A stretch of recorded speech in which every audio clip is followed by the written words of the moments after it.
going to Odiri Wetlands. You can see this area how it looks. This is just like 500 kilometers from Kikuyu town.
Habari zenu?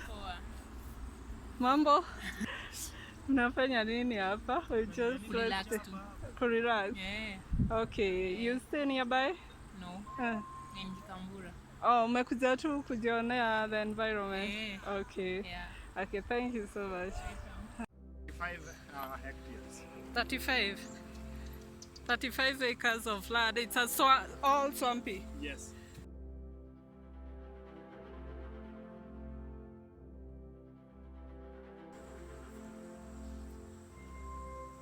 So here we are at the middle of Odiri Wetland, as you can see, and to speak to one of their coordinator. He's going to introduce himself. He's a friend of Odiri and about the future plan of this place and how this place came to be and the things they have been doing to make this place a tourist attraction. So he's going to introduce himself and tell us more about the Odiri Wetlands. So, karibu. Thank you so much. Hi guys, my name is David Wakoge. I'm the coordinator, Friends of Ondiri Wetland, Kenya. It's the organization that helps in the conservation of this wetland. We began our journey in 2016 when this wetland had become almost like the tragedy of the commons. When sewer discharge from Kikuyu was being drained into this wetland, when solid waste dumpsters were coming to dump solid waste into this place, when greenhouse farmers had built all the way to the riparian land and they were using chemical fertilizers, some of which had very dangerous metals. Water abstraction was on an all-time high. Fodder harvesters could come and harvest this top layer of the vegetation that has grown on top of it. And then what would happen is that during the dry season, they would burn the whole place. So eventually this place could turn out to be the tragedy of the commons. So therefore, as Friends of Ondiri, what we did was to make sure that we have embarked on a very serious awareness and sensitization campaigns around the wetland. It has a circumference of 3.3 kilometers. And when we were doing that work, what had really inspired us is the fact that this place is very rich in history because as you can see it used to be an open lake. Our locals here were calling it Kahenia. But when Muzungu came and found a very shiny, beautiful lake, he called it Old Lake because he didn't have a name for it. The Mzungu is the white man. The white man, yes. So therefore, he said, this is an old lake. So our people had Ondiri. So they said this place is Ondiri, and that is why we have the name Ondiri. From old lake. Old lake, okay. When the British were building the railway line from the port of Mombasa to Kisumu, when they got to Chulu Hills, they found that there was a very powerful nation or tribe that was called the Maasai. So they couldn't dare go into the Maasai territory. So they built the railway line between on the boundary between the Maasai and the other tribes of Kenya that neighbored the Maasai community. That's why you find that all the way from Chulu Hills to Kilgoris, they built along the boundary between the Maasai and other nations. And when they got here in this place, this used to have a lot of cattle sheds, whereby the Maasai cattle could come all the way from Suswa and Gong Hills to come and drink water from this place. Yeah. But due to many years of human and natural activities, this place was covered by something that is called peat, which is about 40 centimeters thick. And then vegetation has grown on top of it. That's why when you step on Ondiri, it will give you that trampling effect. You'll feel as if you're stepping on a giant bouncing castle. As friends of Ondiri, we also realized that this is the biggest water reservoir we have in Kikuyu constituency that gives water to hundreds of thousands of families here and beyond. We have Dagoretti South constituency, we have the Starehe constituency, we have Dagoretti North constituency, and we have Langata constituency. Most of those constituencies benefit from this wetland. This wetland also is the recharge of Kikuyu Springs, which is about 1.5 kilometers from here. And Kikuyu Springs is the oldest source of piped water for the city of Nairobi, which was connected in 1906.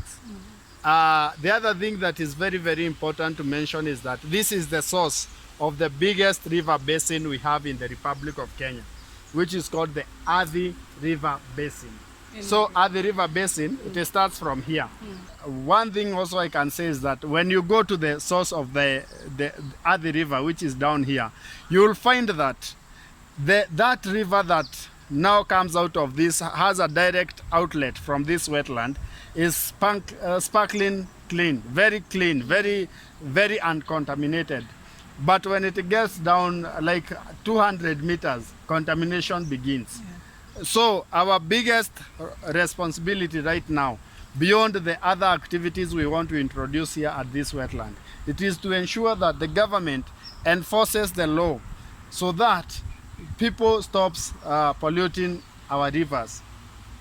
Societies and any community around the world, it is known by the way they treat their rivers, the way they treat their natural resources. Another thing that I'm going to say about this wetland is that this is a very unique bog. It is the biggest peatland we have in Kenya, and it is the second deepest in Africa after the one in Douala, Cameroon. And therefore, there is a very urgent need to preserve it and to make sure that it is well conserved. Finally, in the early 1970s, the early 70s, the nations of the world met at a city called Ramsar in Iran. And they talked about how they are going to conserve wetlands. In fact, that was the first environmental event that took place those days. And that event was called the Ramsar Convention. In that convention, the world agreed to conserve the wetlands. And surely, today, wetlands are disappearing 3 times faster than the forest. So Kenya became a subscriber in the 90s. And Kenya gave 6 wetlands of international importance, which is Tana River Delta, Lake Naivasha, Lake Elementaita, Lake Nakuru, Lake Bogoria, and Lake Baringo. And those 6 wetlands of international importance have actually been given a lot of international recognition. But now we are mandating the government of Kenya to start taking stock of other wetlands like this one, and also giving them the international status, or making them wetlands of international importance.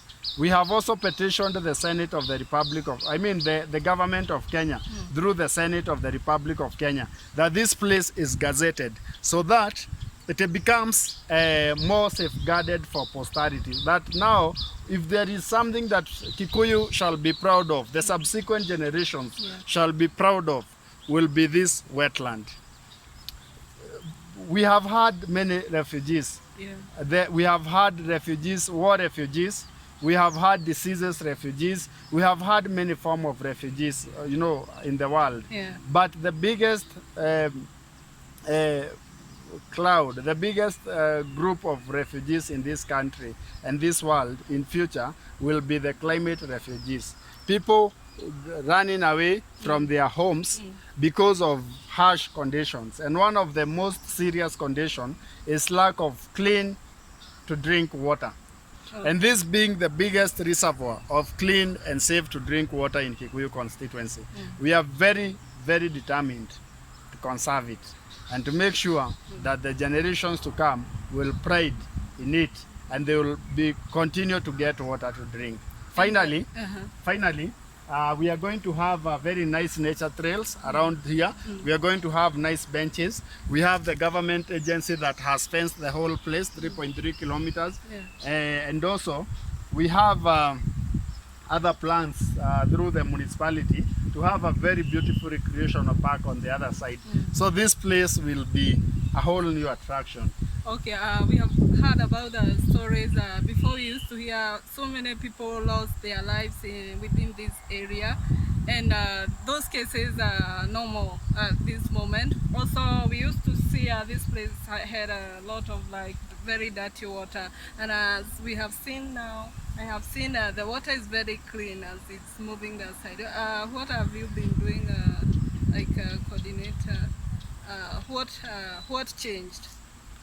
What changed is that there was a shift from the previous farming methods that were used here. A lot of farmers around this bog have now embraced organic farming as the means of agricultural production. We have also had serious lobbying to stop the sewerage from being drained into the wetland. And the government of Kenya, the national government, has now built a sewer line in Kikuyu town. So that is going to permanently solve the challenge of the sewer into this wetland. Another thing is that we have completely and permanently stopped the fodder harvesters from harvesting fodder in this area. That's why you see that this vegetation almost looks virgin, because there has not been any form of harvesting of fodder. Another thing that we are doing is that as Friends of Ondiri, we are inviting many stakeholders, because as we want to be one facet of the conservation of this place, we don't want to be like a whole supermarket where you find everything. We want the government agencies. We know we have Water Resource Authority, which has been working here. We have other agencies that are coming on board. NEMA, we met with the Director General recently, and they have really committed to work with us here at this wetland. We have Water Towers Agency, which is also coming on board. We have the county government, which has been giving us a lot of support. We have the amazing KEFRI, which has been the lead agency in tree growing, because we have planted over 10,000 seedlings around this wetland. So you can imagine that support we have gotten. Also, we have planted a lot of vetiver grass with them, especially where there was a lot of contamination coming from the greenhouse farming. So this is something that we are saying is a coalition of the like-minded individuals, institutions, and even clubs and organizations that we come here and do this together. And this is not about who gets the credit. It's about the kind of natural resource we are going to bequeath to the generations to come. So are you inviting people who may be interested to join you and make better this place? Actually, what inspired the name Friends of Ondiri is because you can choose to be my friend, right? So being a friend is a choice.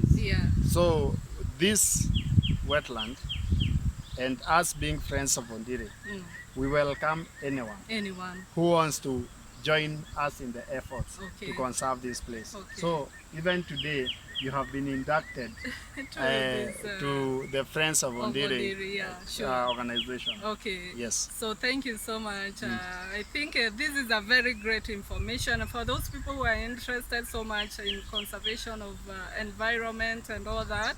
You can see our coordinator here. He's in Kikuyu. I have shown you the office, or I will link up the number or the contact of his name. He's a very nice guy. He's David.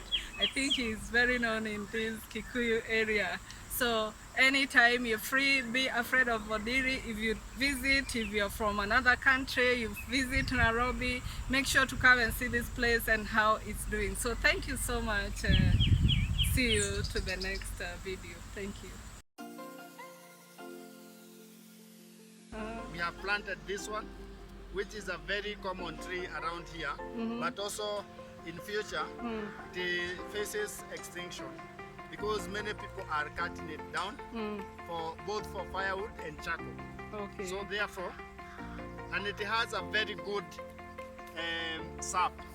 When you have been cut and you put its that water, yeah. sap on the wound, it helps a lot in clotting.